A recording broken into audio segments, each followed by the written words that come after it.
Second episode of our new World Politics show. That's right. We'll be talking about politics, definitely in the United States, but around the world as well. And as y'all know, we love doing polls here on Pod TV and using LinkedIn and all of those sources. So we did World's Worst President and had some interesting results. I think at the end, Biden wound up slipping in and pulling the victory from Trump's mouth and all of that. The last time we did it, it had all these discussions about politics and all along this lines. Well, this time we're going to do it a little differently. We're going to do a mock poll. We're going to have a cultural figure. We're going to have a Pod TV representative. I'm sorry, Adam, you're not on the first ballots, but we will have you on the second ballots, and then we will have two actual candidates that are actually running. So this time around, we put in none other than I'll tell you who the two real politicians are, but let me tell you who the Pod TV representative is. The Pod TV representative in this first one is Lee Newton Rhodes. So Lee Newton Rhodes is a candidate. He's an actual candidate for president. So he's actually running for president, and he is our representative for the Pod TV polls and all along those lines. Our cultural representative this time around, none other, because I was making a joke with our good friend Nick, because we were having a whole conversation around Sesame Street. So I decided that, hey, why not? Let's make Oscar the Grouch a candidate. So Oscar the Grouch is the other candidate. And then our actual candidates that are actually running for president are none other than Nikki Haley and Ron DeSantis. So these are our various candidates. And it's very early in the polling. But right now, without any kind of competition, I think they're winning by the majority. And it's a small majority because the voting has just started. And I'm curious to see what Adam has to think about this. He might be in the next round and all along those lines. But you'll be glad to know, and Kim is already knowing the results, as are some of the other folks. But our early winner, Oscar the Grouch. So Oscar the Grouch has taken the lead. Folks want Oscar the Grouch to be president and all along those lines. So we've got Kim Calhoun with us, one of the founders of the network, Adam Lampiello, who is definitely a political person and has got some political aspirations of his own. We've got Jim Eade from over there in California, a chess master and doing a lot of other great things. And we've got Rick Rosner, who is a Mensa person and has also written for Jimmy Kimmel and has got a show here on the network where he represents kind of the liberal view. His friend Lance, who is the artist, represents kind of the conservative view, and they go back and forth and everything. But what do you think? Oscar the Grouch for president and all along those lines. So Adam, your thoughts, because we did an early poll. And like I said, it's early voting, so he may lose this lead right now. But in the early voting, Oscar the Grouch is winning. I'll say I love Oscar the Grouch. He was a very inspirational character. I'd vote for Oscar the Grouch, but the only person who I would vote for, aside from Oscar the Grouch, is Donald Trump, who in 2024 will be our next president. And I tell you, it's going to be great for the economy, great for border security, great for international relations, great for corporations, and great for people who want to pay lower taxes and have a happier life. All right, so I want to talk about polls quickly. Yes. Donald Trump's net disapproval right now is about double, 16%, than what it was during the 2020 election, when it was 8% net disapproval. So that's something liberals can take hope from. On the other hand, Biden's lead at this point, in like 2019, was about 8 to 10 percentage points over Trump. And now they're virtually tied. So that's something liberals can despair over. But in general, polls are just a frickin' mess. Most polls are no more legitimate than polling about Oscar the Grouch, because 30 years ago, one person in three would say yes if they got a phone call about taking a poll. Now it's about one person in 500. And if only one person in 500 is saying yes to being polled, that person might be crazy. The poll results are bad. They're much less reliable than they used to be. And I don't know how to fix it. And I mean, the one way to fix it is to, vote for who you want, get your friends out there to vote, get everybody to vote. Yeah, I agree with that. Everybody should vote. That's certainly the right. And the franchise is something that people have fought for and died for, and it's something that I wonder if Ron DeSantis approves of Oscar the Grouch. I mean, he might have a real problem with him. I'm clear. I've been clear that if you vote for Trump, you're un-American. So I'll put that out there. I've been delighting in what's happening with Ron DeSantis because I don't like the guy. He's gone from being the preferred candidate of more than 40% of Republicans in January to being the preferred candidate of only 14% of Republicans today. Yeah, regardless of the polls, however, he's definitely done a nosedive. There's clearly a lack of support, and you see that with the big money. Because it's the dark money, especially, that's hard to track. But they moved off of DeSantis. They're not backing him anymore. And they were, because they were scrambling. Anyone but Trump was with the big team, like the Koch brothers. Just today in the polls, Trump has hit his highest percentage ever among Republicans in this election cycle. Trump is the preferred candidate of 55% of Republican voters and the second place person is DeSantis at 14%, and then it's Ramaswamy at 7%.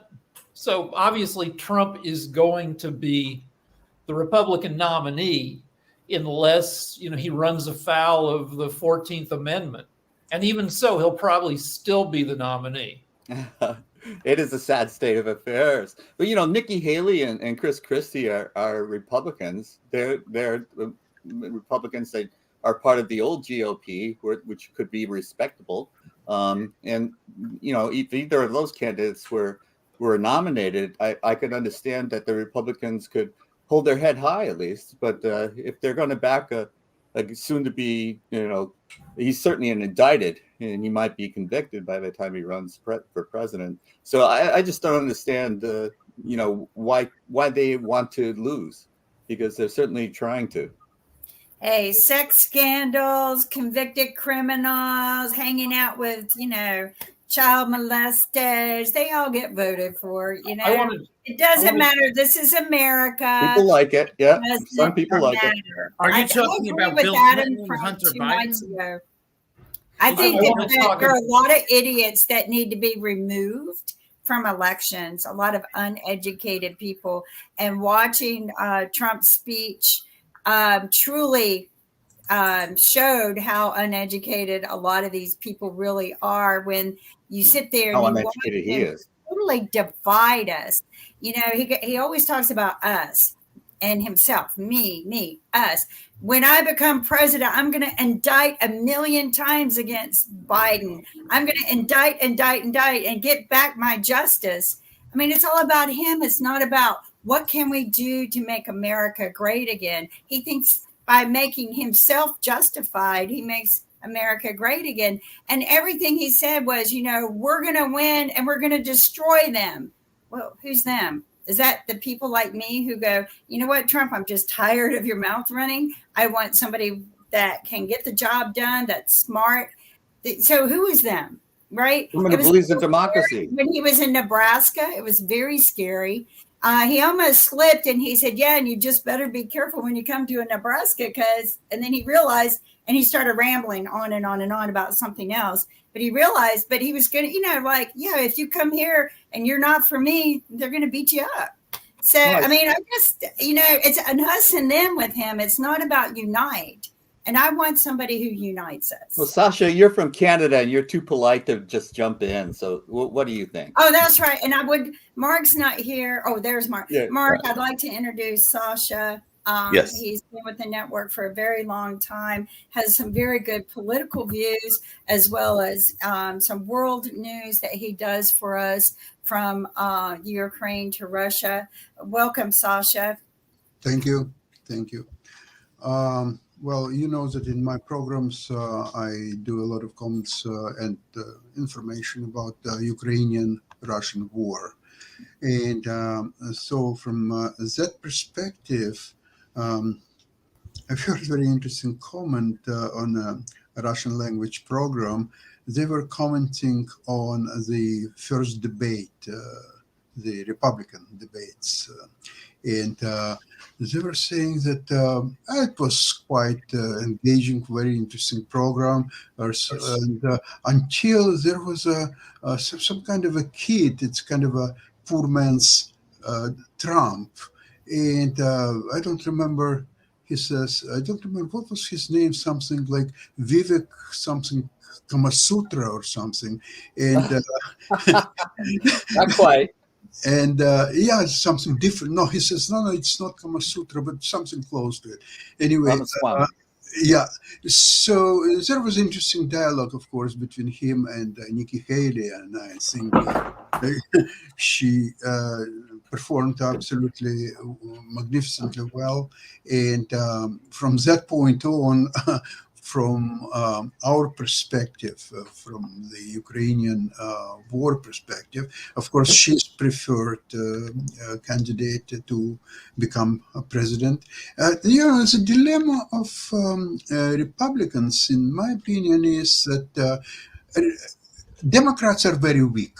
Biden is absolutely horrible, and it will be a pity if he will be elected the president. It will be just horrifying. However, if he will be facing Donald Trump, he will win easily. And you know why?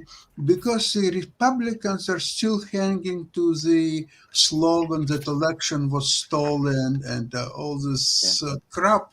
And they're tuning, okay, it works for Republican voters.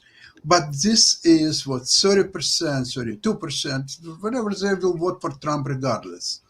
But what you do with the rest of almost 70%, how you will increase your 30, 32% to even 40, 45%, never mind that. It's impossible. You have to be creative. You have to possibly get somebody else instead of Donald Trump.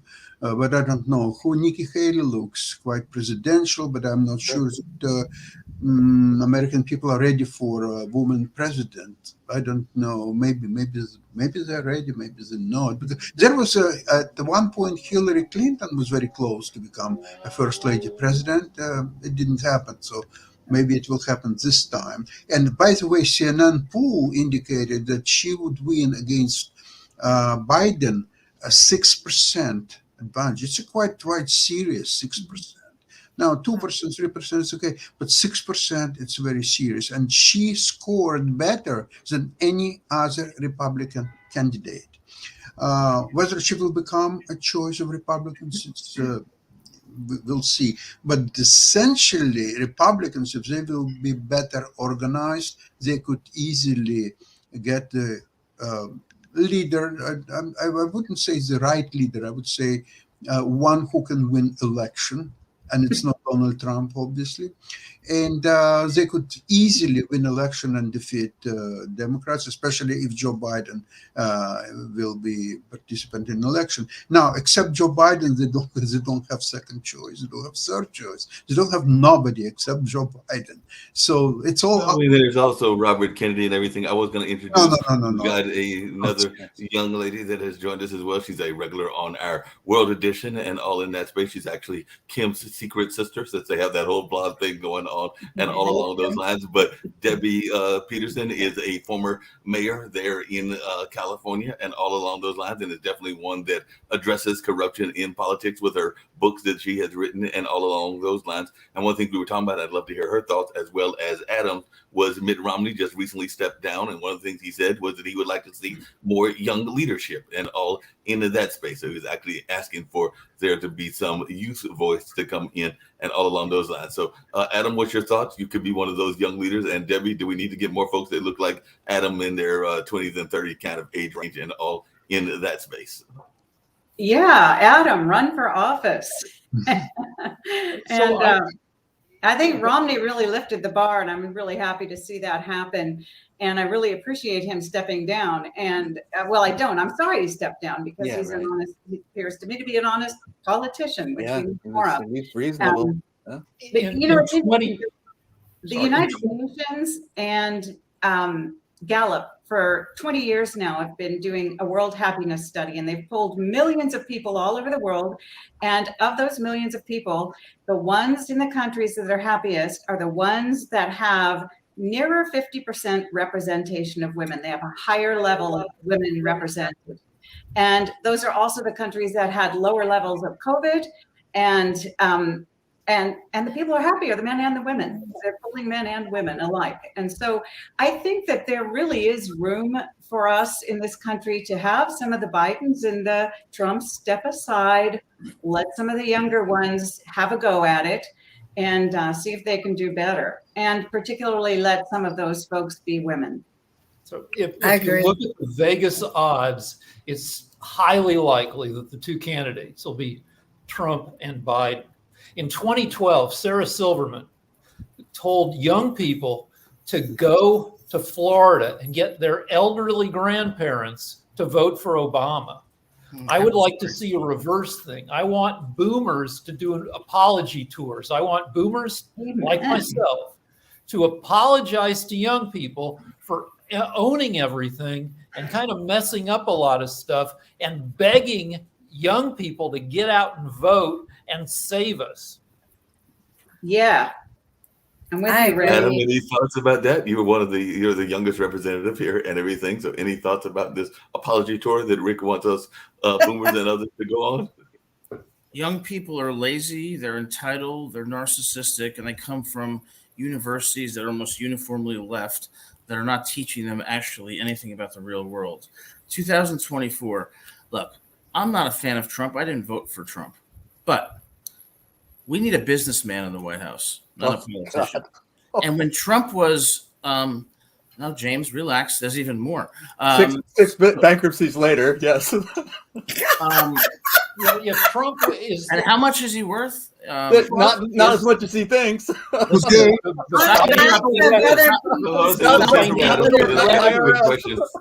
it. Hold on, everybody. Let me finish. Financial records Yeah, let Adam released by finish. Trump show that he has been from 1985 through 2015. Trump lost more money than any other business person in the United States. Thank He goodness is it's that, literally Rich. America's and worst I believe those. businessman. I believe that. Right. So you look. Like I said, I didn't vote for Trump. I don't like his temperament. I don't like his personality. But I do acknowledge, since I'm the only one here being intellectually honest, that under Trump we had a really good economy. We had a low tax rate for individuals and corporations. We had a more secure border. We had better trade agreements. We had Supreme Court justices that actually interpret the Constitution. We had someone who actually put a COVID vaccine on. Well, we had no wars. We had more people unemployed. We had low gas prices. We had more people. And we didn't have somebody who was having oral sex in the Oval Office. May I ask We So had I more gotta tell you, people unemployed in 2020. This is Sasha's what got a quick liberals question. do. One When second, liberals Sasha's hear got the a quick truth, question. they just At any other interrupt time. Adam, and they go crazy. you're beyond help. Okay, I got you. I know. Hold on a second. Cognitive Time out. behavioral Time out. We therapy got a and quick question Prozac. from Sasha. Adam, So Sasha, your quick Because question. Pretty funny, This is Adam. what liberals do when I try to Yeah, make an yeah, opinion. this is what Adam, liberals I do, don't right? want to Lie argue like with you. everything what Come you on. said. In Hold on. defense- Time out. We're going to You hear guys from must Sasha. be from California. Okay, I don't want to argue with everything what you just said about Trump's accomplishment. New England. Well, I But- didn't get to finish. But well, from what I heard is I have only one question. How comes a successful businessman with a great economy and so on, how he could have two impeachments, lost Senate, lost House, lost presidency, was involved in insurrections? You're talking about really a garbage man. That's really all what Yeah. he is. I mean, he When took this after his five or Well, he six asked me a question. after his 5 or 6 bankruptcies, it's all well documented. He was not zero worth. He was minus $250 million.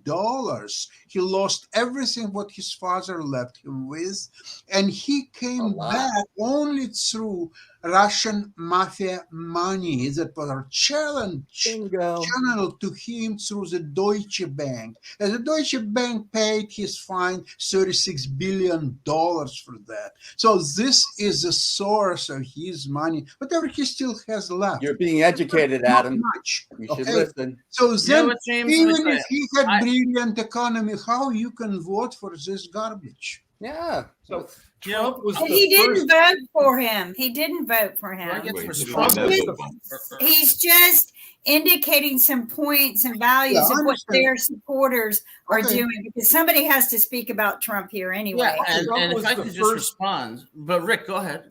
Trump was the first president since Herbert Hoover in 1932 to leave office with fewer Americans employed than when he took office.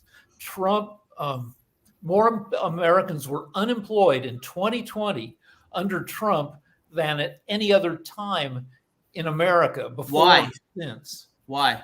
because of COVID. But Thank you. But Case COVID, Trump politicized COVID, and I believe made it worse than it had to be. I don't want to hear excuses Well, from anyone that Trump, got hit by blindsided, because every president's going to get blindsided with something. It's how you handle it and With a deal novel with it. virus. He Yeah. had an opportunity to hire back a pandemic team, get control of the situation. A Which he lot of the fired. rest of the world, I ran the statistics, even if you cut the deaths in half, we still rank higher in deaths than anyone else in the world. Because I listen to people and they go, well, they weren't really recording the deaths properly. But I know so many doctors and I work with them and I respect them. And I don't think they just said, oh, they came in with COVID and they died of something else, but we're going to put COVID. Yes, they I don't think my doctors I know and love and respect did that. I think that they all reported things accordingly and how someone died. I think that we did have a mass of deaths. We still have them. We're going back into another COVID hurricane right now. I was at the doctor's office today and at the cancer center, and they are now requiring masks at the cancer center as well as on the buses. Not for fear of just spreading, but they want to protect the cancer patients and the very sick people. And out of respect, I wear them. I put it on, no arguing, because out of respect of some people who have fear. But he had an opportunity to make something great, and it was his ego that he put in front of everything, as opposed to what was the best for the country, just like he's doing in his speeches right now. His speeches I are was all actually going about to get to one of those speeches and That's everything, all about because I him. know that Adam mentioned all it about earlier. him. Before I The get vice to that, president we've before I ever get to had. that, I had a quick question for Adam based on something that I've been hearing and everything, and it's Go ahead. actually, Respond. in some ways, it's scary, and it comes back to a point that you made on the first edition of World Politics, which is on Tuesday. And I know you talked about having these regulations and these requirements for voting, and I can hear that, and I can see some reasons for that. I can also see some problems, because remember the history of the poll taxes and everything. But there was a great resignation. We talked about that with the employees, and a lot of people decided that they were staying at home and things of that nature. I can tell you that in the last several days, I've had some conversations, including one on a show that is here on the network, where people were seeing the hope and the promise of election folks in politics, whether they were Democrats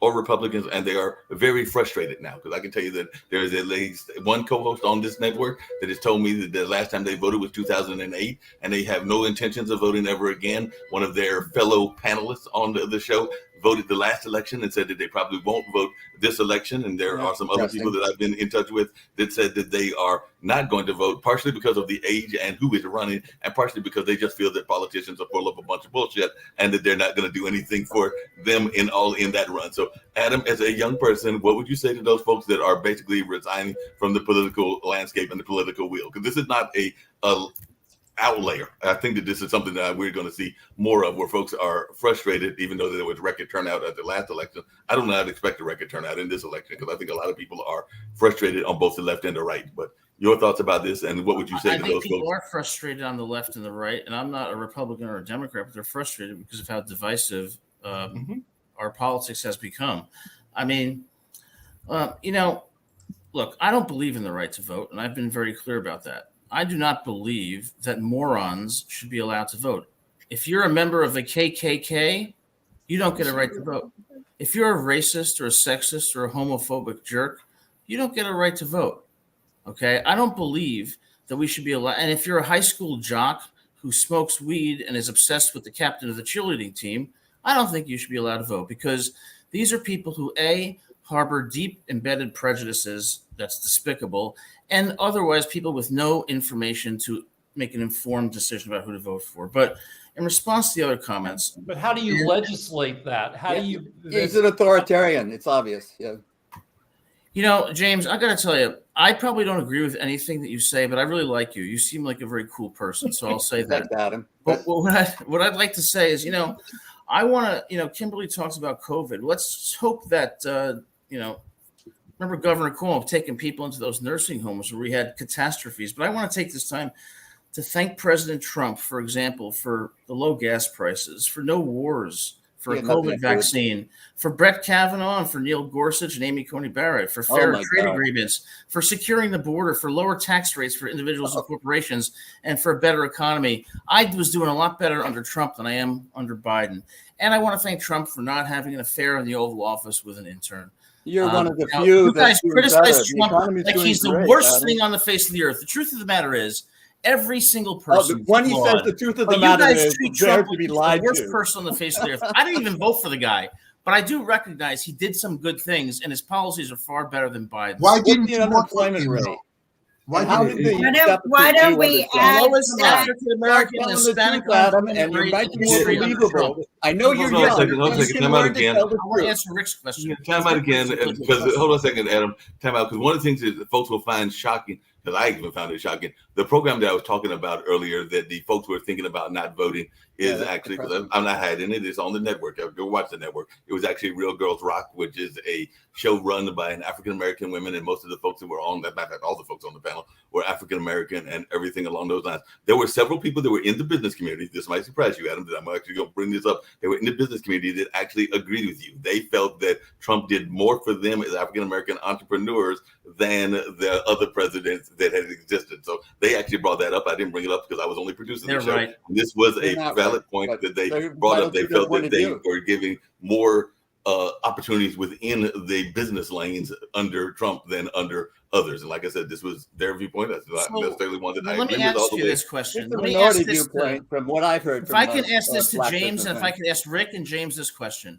is it possible that maybe what I'm saying is, you know, partially true, and what you're saying is partially true, and the truth is somewhere in the middle? So Absolutely, it's yeah, possible. Trump didn't do everything wrong, but there have been 4 surveys of presidential historians, people whose job it is to know, you know, history. And in those 4 surveys, Trump came out ranked last, second to last, third to last, and 4th worst president by people, both liberal and conservative. Yeah, they're academics, so they're going to lean left, but people who know the presidency say he was among the very worst presidents. That's true, but I work with academics, and I can tell you they don't only lean left, but they're infected with bias. I'd like to hear from Also, Debbie or one Sasha, more what do thing you about guys think? gas prices. We are Yeah, pumped. Debbie was in the We're- political lane. So, we're- Debbie, what is your thoughts around this conversation and everything? And I was going to bring up something. A few things. So first of all, I certainly don't agree that young people are narcissistic, selfish, lazy, and all the rest of it. That has not been my experience. And so I am still way in favor. And the leader of the happiest country in the world is a female millennial. And the leaders most of the leaders in the 5 happiest countries in the world are millennials or whatever that Gen X. They're young. And so I don't buy that. I don't buy that in this country or anywhere else in the world. I want to see younger people leading and at least giving them a chance to try leading. And as far as folks not voting, they are abdicating. If you don't like this country, get over it and get on with it because it belongs to you. It is your country. It is a democracy. It is your responsibility to take care of it, to make it work. And people did die for that. So get off your butt, get off your high horse, and go do your job as a citizen and get involved. If you're not voting, you're a Russian dupe. Putin has spent. Why are we going off on $200 Russia? Hasn't Vladimir Putin been through enough? Vladimir Well, Putin. Vladimir Putin. Hasn't he suffered enough? Not That yet. poor man. He's done a lot of suffering. He's I caused a lot wish of I had a suffering. red He button hasn't right taken now. it. Beautiful. Putin has I spent wish I had the red button. Putin has spent $300 million over the past decade using social media to destabilize Western democracies, Yeah, of to course. increase division and demoralization. Of course. And it's one of the greatest bargains to be had, driving people crazy via The old social playbook, media. It's, right. Hey, speaking Why of do you guys division, think I we want have to a come. Speaking of division, I democracy? want We to come to don't have something a Kim brought up democracy. in chat and everything, because there has been a lot of discussions around the influx of immigrants, and I think Adam brought it up earlier and everything. And I have heard people say that we need to prosecute them. Earlier on our other show, we mentioned the DACA and what is going on with DACA and how that has now been ruled, I think, illegal by the courts and all along those lines. But the question is being asked is, are we doing enough, one, to prosecute those that are bringing the criminal element? And it sounds to me, and I hope I'm not speaking out of school because you did bring it up in chat, but it sounds like you're bringing up the possibility of maybe having public hangings again and all along those lines and in that space. So I'm just wondering, is that something that we want? Do we want public hangings and all along those lines? Or is this just something that we are never going to do again? Because that was not very good. I get, back in history, you wanted to ward people off. What do? You just hang your enemies up, right? But I worked with one of the directors of Homeland like Security. Putin. And one of his concerns, he worked in forensics. He also took charge of the transportation department. But one of his concerns that just irritated him was that they would have these illegals, they would arrest them for doing whatever they were doing. They had them, but attorneys would come in and go, no, they have rights. We have to release them. And, his thing and his people basically were saying, well, they never come back. And so you're basically just kind of giving all of they knew they were illegal. They had no means of being here, no reason to be here. They were doing things illegal, probably killed somebody or pushing drugs or running guns. And he couldn't hold them. Attorneys made him release these people, and then they would never come back to trial. They were, disappear among all of the other cockroaches in America. And I hate saying it that way, but that's what they are. They are the evil. They are the ones who come over here. Kim, I asked you this on a phone call, and I'd love to hear Adam's response. So what I'm going to say is that, and I know there are others that might agree with me, others that might disagree with me, but is the government partially to blame, and are they not being complacent? Because as I've said on several shows, and I'll say it again, you show me a drug operation that has the kind of drugs that you need in order to get these items from other countries, and I'm thinking that there has to be some government, if not actual cooperation, by actually bringing it here in different ways. There has to be some blind eyes turned and all along those lines. So I'm thinking that that absolutely. We saw it at the airport. Our government absolutely. What are your thoughts? Absolutely. We saw it at the airport. We saw it at the gateways. A lot of heads are turned. It was very frustrating to him because, again, his hands were always tied because of who he reported to, but also his hands were tied because, that the law came in, attorneys came in and said, oh, no, these people have a right. And then he couldn't really hold them. He couldn't do anything with them or even ship them back. They had to wait until their hearing, which is wrong. Personally, I say if they're doing something wrong and they're illegal, there should be a law put in place. And I don't know if it is now or how we would enforce it, but there should be something in place where you can say, no, you're illegally here. You're doing illegal things. You've been caught. You don't get attorney representation. You do not get free representation. And, like I kind of said today, let's just hang them in the street to ward off all the other ones. But, just make them the example so people quit coming over here and doing it, period. And shipping them back doesn't do any good because they come right back. I would like to say problem is okay, go ahead. Fentanyl is the doses are so tiny that one person gets through with a kilo of fentanyl. That's hundreds of thousands of doses. A dose the size of 2 salt grains is enough to kill you. So 2 milligrams will kill you. Yeah, but It's a crisis in the country. Rick, that has It been can't be going on. minimized. Rick, that's been going on for a while because the movie that I was referring to, it came out like 15 years ago. Adam was probably a teenager at that time, but he probably heard the movie because he's definitely a cultural student as well. But it was a movie called American Gangster, and it was actually about somebody from right here in North Carolina. Frank Lucas was a gangster from LaGrange, North Carolina, and he literally smuggled heroin into the United States in American service planes, and while returning from Vietnam. I want to say that some of those were also smuggled through coffins and all along those lines. So I'm thinking that they did it in that time frame, that they're probably still able to do it now, because we do have people that are coming from various parts and they are finding very innovative ways to get stuff here. And I'm thinking that there has to be some, as I said earlier, cooperation from some of our government agencies in order you for that to happen. Yeah, you can't use bulk force methods alone are not sufficient. Just building a wall isn't sufficient. You need high tech. Ideally, somebody wants to come into America, you inject a chip into them, an RFID chip, so you always know where That they works are. for me. But That's there what he are came to me objections for. to that. That's There are why he civil- came to me, was for my patented technology for that. And pretty much he was constantly told that would be against their rights. But they have no right. To me, they should have no rights in this country. If you're each here, side, right, you should have. each side has objections.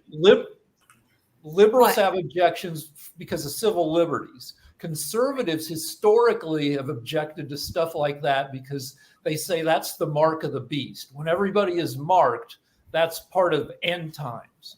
Now, I don't know I haven't heard that come up in like a decade. But I haven't heard people saying we should just chip everybody either. Jerry Falwell's dead. I now. wear one all the time. Well, I think when it comes to immigration, there has to be a comprehensive solution. Of course, we have to secure the border, but you have millions of people in this country who are here illegally, who have families, who have jobs, and they shouldn't be deported. They should get a pathway to citizenship, and I would give them amnesty. The only people that I would deport are ones that are convicted of felonies, particularly violent ones. We have to be compassionate. We have to recognize we're not going to break up families and throw people out of this country. That's why I'm not a Republican, because, their policies, aren't reasonable in so many respects. And the same is true for Democrats. Like, where is the middle? Where has the middle gone where people can compromise? I bet I could compromise with every single one of you, because why don't we appreciate different perspectives and meet somewhere in the middle? Yes, we should secure the border, but are you going to tell a family that's with two kids that they're going to have to go back to Mexico when they're here trying to make a living? No. Why? Bravo, Adam. On that, I agree with No, you. and I agree. I am not against the hardworking immigrants who come over here and they're trying to be good and they're doing good. And unfortunately, the idiots here, the Republicans here, took a young kid who was graduating top of his class. His parents, came over here. He was kind of not legal, but he'd gone to school since middle school here, or maybe even younger, and could speak English. You probably remember this story, Mark. And they shipped him back. They put him in jail just before graduation. Well, I grew up in New England where people could talk to one another. Mitt Romney was the governor of Massachusetts. Democrats and Republicans weren't these polar opposites. And it wasn't like if one side said A, the other said not A. The way it is now, we talked to each other and we didn't insult each other and we didn't call each other names. What we did is have policy disagreements and we tried to work them out. And we often achieved compromise. It was called working across the aisle. This has disappeared. It disappeared. Basically, Newt Gingrich took out a contract on America in the 90s, and he said all the Republicans in the House are going to have to stick together and vote the same way. So it didn't. Hold on a second. I got to stop you there. I got to stop you there, Jim. Was it Newt Gingrich that started this mess and everything? Because I can go back even further than that. There was a certain senator here in North Carolina that was notorious for voting against stuff. That's why they called him Senator No. John Edwards? There was another one down in South Carolina that was very much. I like John. No, you're missing my point, Mark. Before Newt Gingrich. There are always bad like people Helms in and government. Tom Thurmond. You're missing Newt my point. Gingrich Newt had Gingrich I know organized exactly it. who it is. You got Helms, the House Mr. of No. Republicans to vote as a block. and there was no compromise. I like John No Edwards. Republican could go outside That of was it nice. because then they would not get reelected, and all of them knew it. And this has been a problem. Then the Tea Party started to take control of the Republican parties. The Republican Party, good for them, stood up to them, but they were a strong minority. But then Trump was elected president, and this MAGA craziness has taken hold, and the party is crazy now. It's It's not just like us the and old them. days. That's all they say. Well, wait a Us and second. them. Wait a second. No, it's true, Adam. And if you can't see that, that's the problem that you and I are not going to compromise over because Yes, we I will not. compromise because you're from New England and Cape Cod is one of the most favorite places I go to every summer. So we'll compromise on that basis alone. But I agree with you about Republicans, but the same is also true of the left. The left has been taken over by a fairly extreme element. I That's want not people true. like you, That's a James. false I want dichotomy. people like you That's and Rick false. who What you're seem saying to be right now is smart false. and moderate. And the There's two no best MAGA presidents in the movement last in the 50 years Liberal that Party. exemplified There's that. no MAGA movement. Well, the two best According- presidents in the last 50 years who exemplified that are Bill Clinton and Richard Nixon. And they were the According two to a best. Pew survey, That's Republican false. politicians have moved 4 times as far to the right as Democrats have moved to the left. And that should be obvious to everyone. It's mostly on the Republican side. Joe But I Biden think is It's the the basis Hold of on a it. second. There's Hold on a second. the Hold on a basis second. of Before we get to How it that works. and everything, hold on. One thing I was going to ask is, and I was actually going to come back to something that Adam brought up earlier in our conversation, which is this kind of tit for tat, because y'all are kind of talking about that even now and everything. Because one of the things that former President Donald Trump said is that he has no idea, this was in the interview that he recently did with Megyn Kelly, as to whether the Republicans will vote to impeach President Joe Biden. But he does have a theory on what motivated House Republicans to launch a Biden impeachment inquiry. And it's one simple word. He said, revenge. They did it to me, is what he told folks in the hour-long interview. And had they not done it to me, I think, And they and need to nobody grow up. officially But said Sasha, this, you got your but hand I think they had not done it to me, perhaps you wouldn't have it being done to them. So he's arguing this notion of it being tit for tat. So what do y'all think about this tit for tat kind of And stuff that might be going I in know, politics? Mark, but let's give Sasha a second Yeah. here. Okay, before I leave, I have to leave earlier. I want to tell you from Canadian perspective, the immigration issue is treated completely differently in the United States, what appears to me, than in Canada.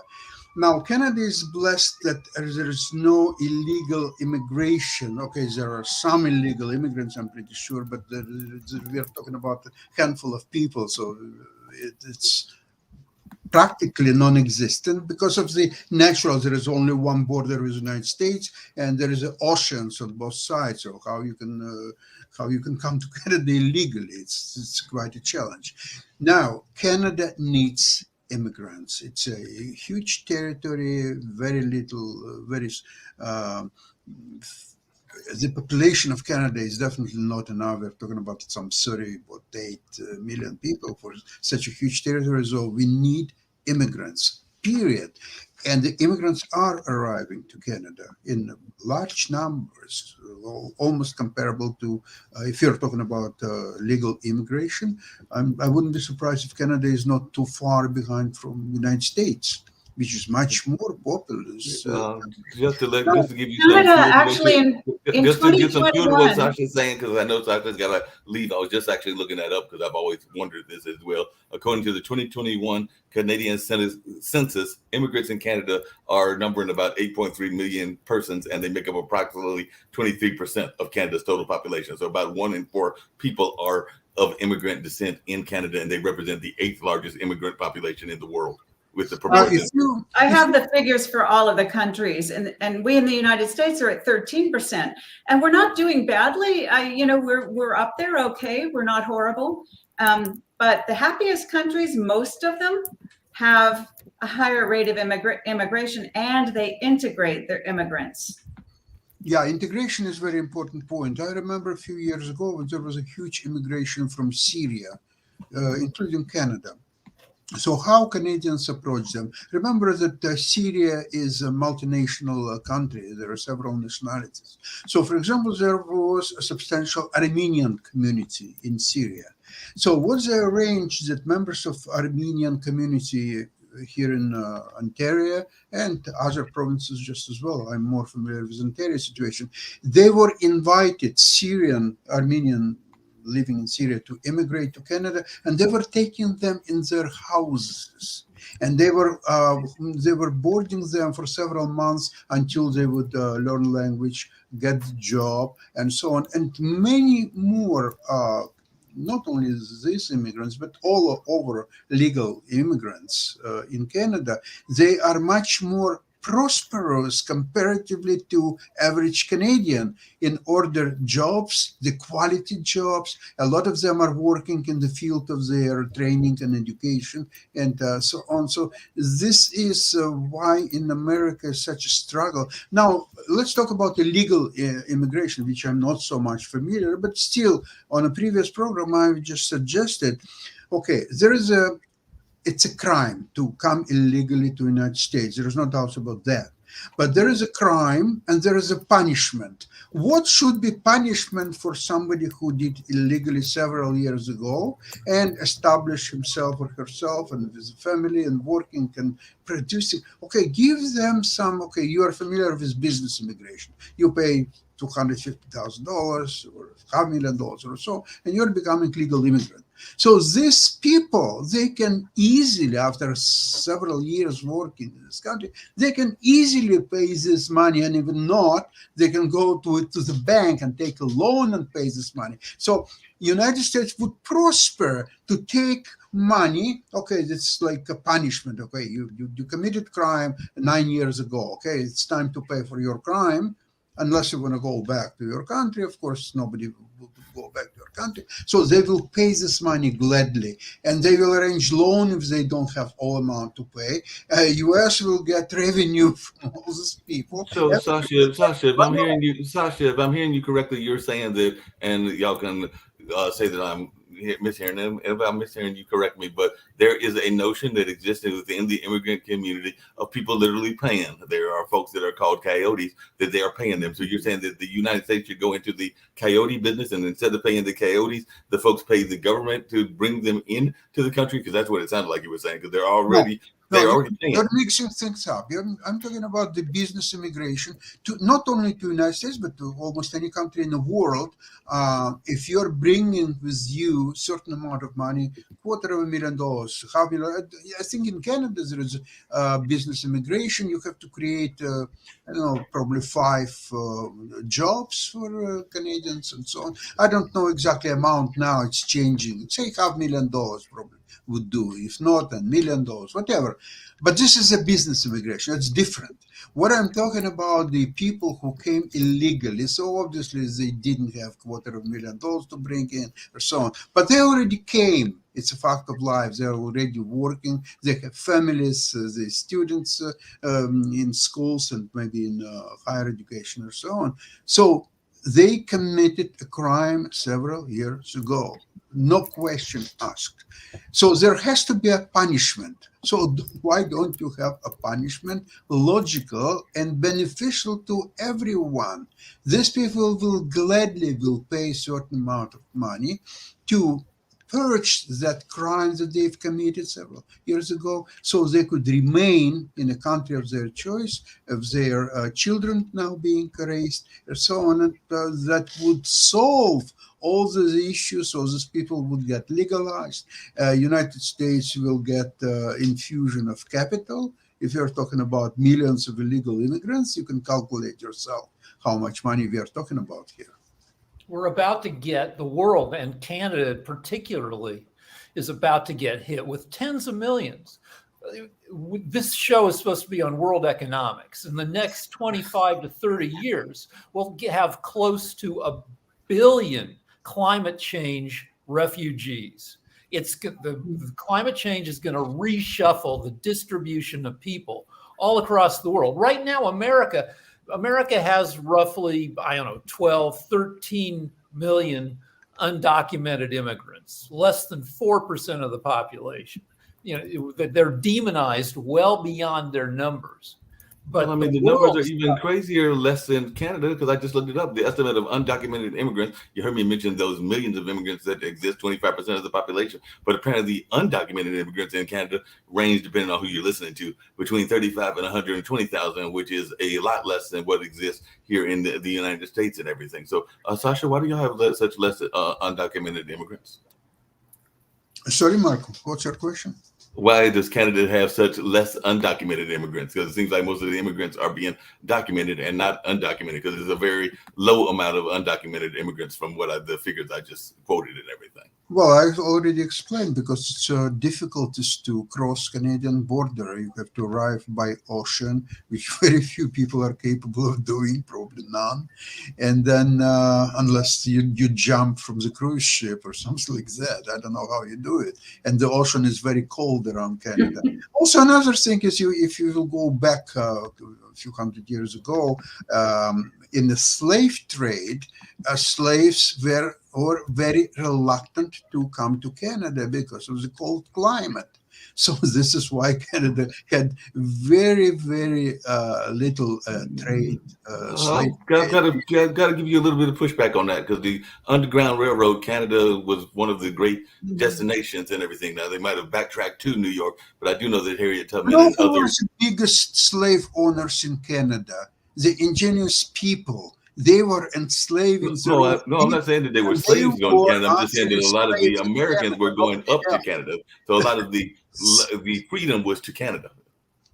No, that's not true. The slaves were indigenous Canadian people, and they were enslaved by their own people. And the white people in Canada, who came predominantly first from France and then from England, they were horrified by this custom for the local people. And finally, they abolished that completely, made it illegal. No, I think what you're talking about is the difference between Canada and the United States. And what I'm saying is that a lot of the United States slaves were actually trying to run to Canada, because Canada was seen as one of the great escape routes and everything. If you're coming from Nicaragua, you're adding another 1,500 miles to your journey if you want to go across the United States and get to Canada. You're doubling your trip.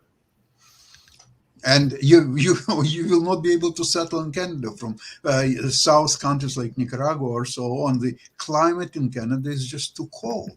This is it was cold even for slaves in the 18th, 19th centuries. So it's still cold there even now, although it's getting better with the climate change. Now we have very mild winter last year, and this year probably just. Yeah, everybody should be buying property in Canada. Absolutely. Canada is becoming a really nice country with the climate change. I'll tell you that. Well, just the last thing, and then I'll leave that whole thing alone. But yeah, like I said, if we're talking about Harriet Tubman, who was one of the great leaders of the underground movement. Canada was definitely one of the destinations that she sent people to. As a matter of fact, that was one of the popular destinations that she sent folks to. Like I said, they might have backtracked, but they were definitely going up to Canada, and that was her route of freedom that she was sending folks to. And I want to say that even in her own end of life, she spent some time up there as well. So that's when my point was, that there was a number of the folks. I mean, during the Vietnam War, people would run to Canada to avoid the draft. Right. But that's people who are already in America. Absolutely. Yeah, agreed. Definitely. But that's I would like to ask Debbie, you've mentioned a couple of times the happiest countries. I've got a feeling they're Scandinavian. Like, is Finland one of them, for example?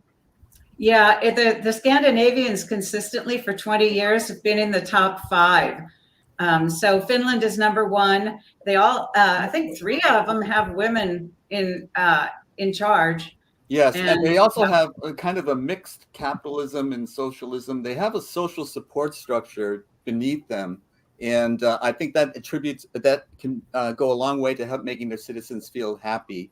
They do feel that, as you pointed out several times, even in Ireland, which was notoriously misogynistic, they have elected women presidents. The other thing is behind the United States. They think the biggest single factor in happiness, although there are several things that correlate, women in office is a huge correlation, but the biggest single thing is corruption.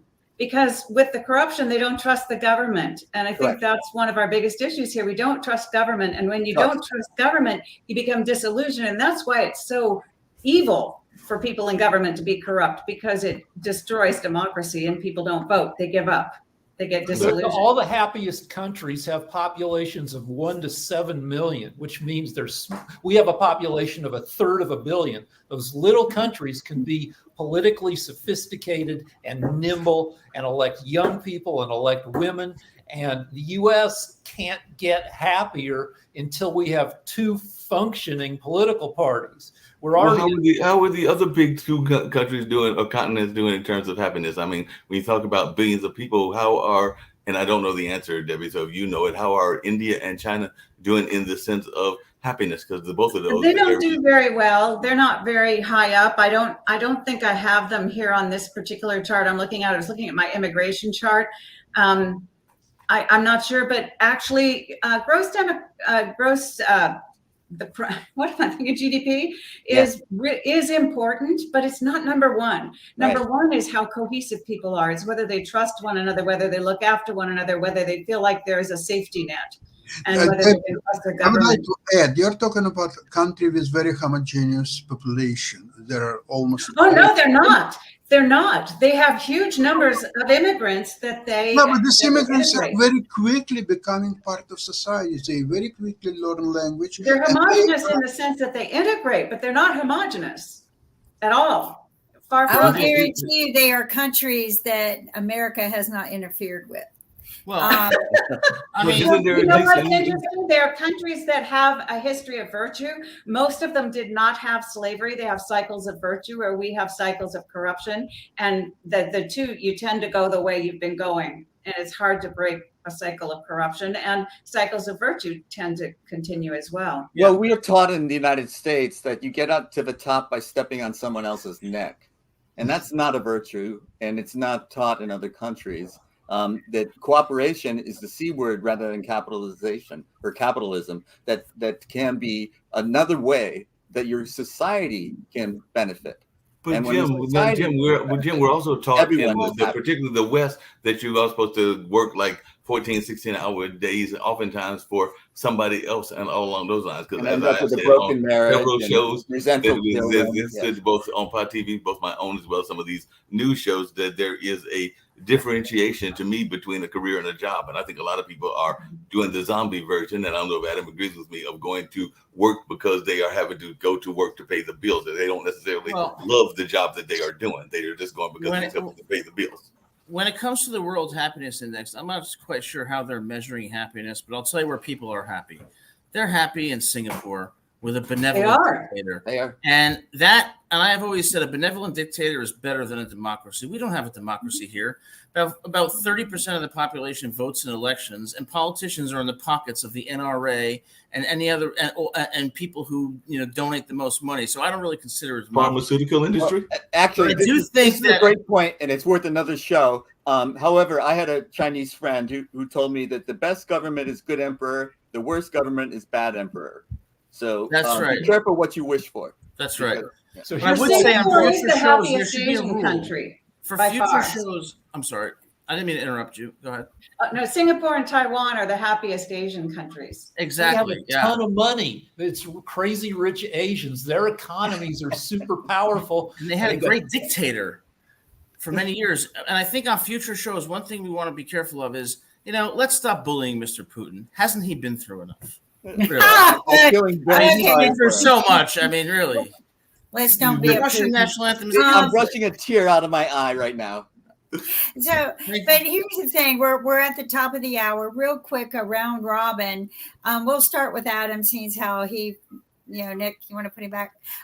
So let's start with Adam and tell me, if you were president, what would you do right now to make a change to make us move towards being a better America? Not Trump or anybody else. You.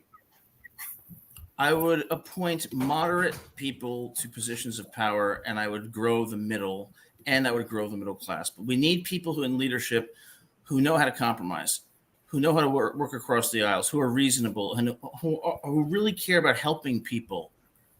People go into public service because they want to help people and make a difference.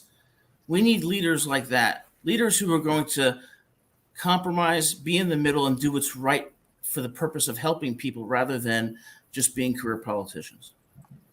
Thank you, Rick. What would you do if you were I'd president? appoint a bunch of celebrities to my cabinet because everybody likes celebrities. I'd make Taylor Swift Secretary of Women's Affairs. I'd make The Rock Secretary of Health and Nutrition because they're loved by both liberals and conservatives, and we'd maybe get some more, like Adam said, we got to push people to the middle. I would require news stations to be fact checked in real time. Fox News, CNN, MSNBC. There's something running down the side of the screen that when somebody says something, somebody's typing away saying, well, that's only half true. I agree. I think that's beautiful. Debbie. Well, I'm inclined to agree with Adam. I think we've got this silent majority, and they do vote, and their votes do count if they vote. And I think I would appoint young people. I would appoint more young people. Of course, women, I've said that already, but I would appoint more young people. And I would also get those young people to look seriously at what we are going to do about the issues of cartels coming into the United States. That's a huge, big, serious problem. Huge. Thank you so much for that. Sasha? I would bring half celebrities, where I agree with Rick, and I would bring the other half politicians from Scandinavian countries to really rule the way they rule over there, and so people are happy there. By the way, I've checked Norway. There is a very small percentage of immigrants who were born outside of Norway. It's a very small number, really. So, and they were all very quickly being assimilated, and that makes a huge difference. It's the same thing, for example, black people in Canada. There are black people in Canada, but they are not from the United States. They are from Caribbean region. And they are very different people. They're very polite. They are rule-obedient people, and there is absolutely no friction between them and the rest of the population. So that makes a lot of difference. Thank you. That's very beautiful. And Jim?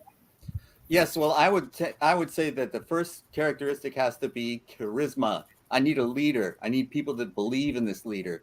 And I need this leader to believe in the Declaration of Independence and that we have the right to life, liberty, and the pursuit of happiness. And I would also like to have him point out why we were given the Statue of Liberty by the French, because we want the poor, the huddled masses, and we will be there for them in their time of need.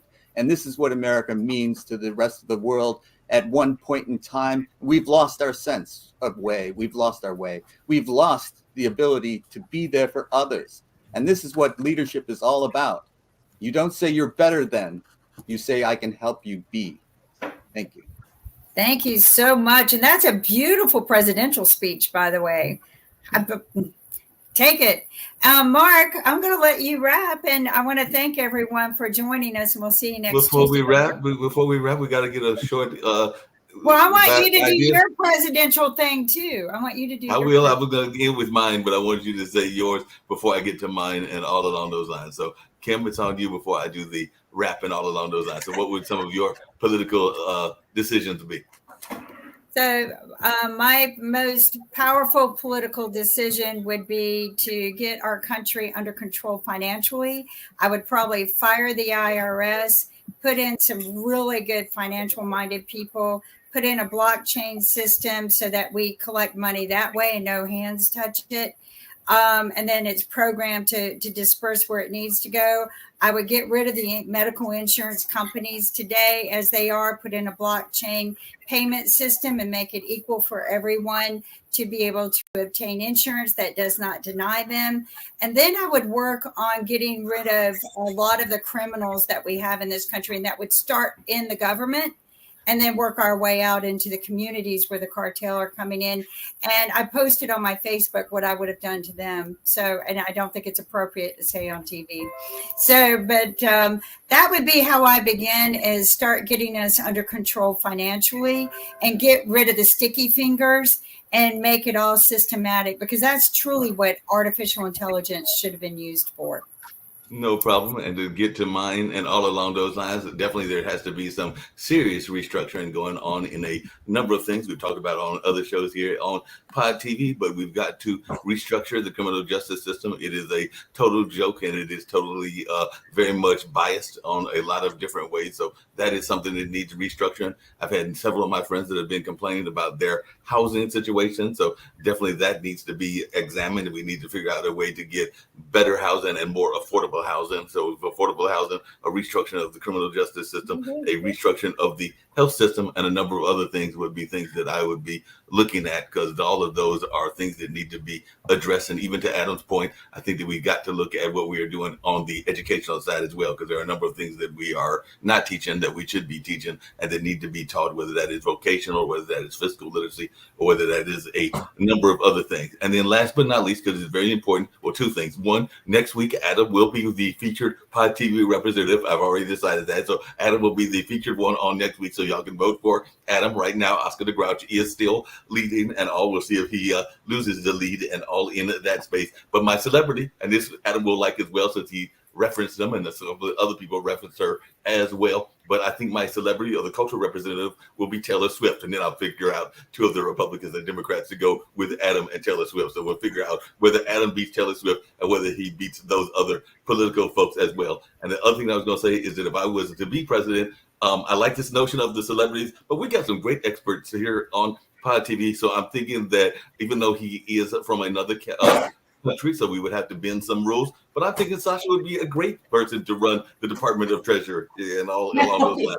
I think that definitely she's done some great work in terms of understanding cities. So I'm thinking that Debbie could run some of the departments that are doing city relationships and all along those lines. I'm thinking that Jim could definitely have some great opportunities in a number of things, including education. I think I'll make him the head of the Department of Education and all in that space. Adam is a lawyer. We need some folks in the judicial system. So I'm thinking that Adam Lamparello, if I'm the one elected president, is my attorney general and all in that space. And of course, Rick Rosner, I'm going to make you Secretary of State. So I'm thinking that's what we're going to have going on and all along those lines. And, you know, you've got all that experience in engineering and all in that space. And so I think I need a technological czar. That is you, Kim Calhoun. So like I said, we've got all of these parts here. There are other folks that can have offices that are not here that have expertise and all in that space. So I think we can create an entire cabinet just off of the folks that come on Pod TV and all along those lines. You'd have an attorney general that never wore a shirt. That's... Well, RFK Jr. never wears a shirt. Exactly. It could be quite interesting. I mean, y'all do not know her, but we have a show on Monday, Dr. Anthony. I'm thinking that Dr. Giovanni Anthony is very much into education, so she can run the Department of Education. So that could be something else going on. So we can have running different departments and all along those lines. Jatovi, who is on our edition, our World Edition, is in the gaming space, so he can do some things in the sports lane and in the gaming lane and all along those lines. Maybe we'll have him run the FCC. And all in that space. Like I said, I think we can find somebody for just about every department. And like I said, there might be having to be some bending of the rules because I think you're supposed to be a U.S. citizen, but we'll find a way to get Sasha to be our Department of Treasury and all in that space. So we'll find a way to bend those rules and all along those lines. It'll be derivative trading. Thank you very much.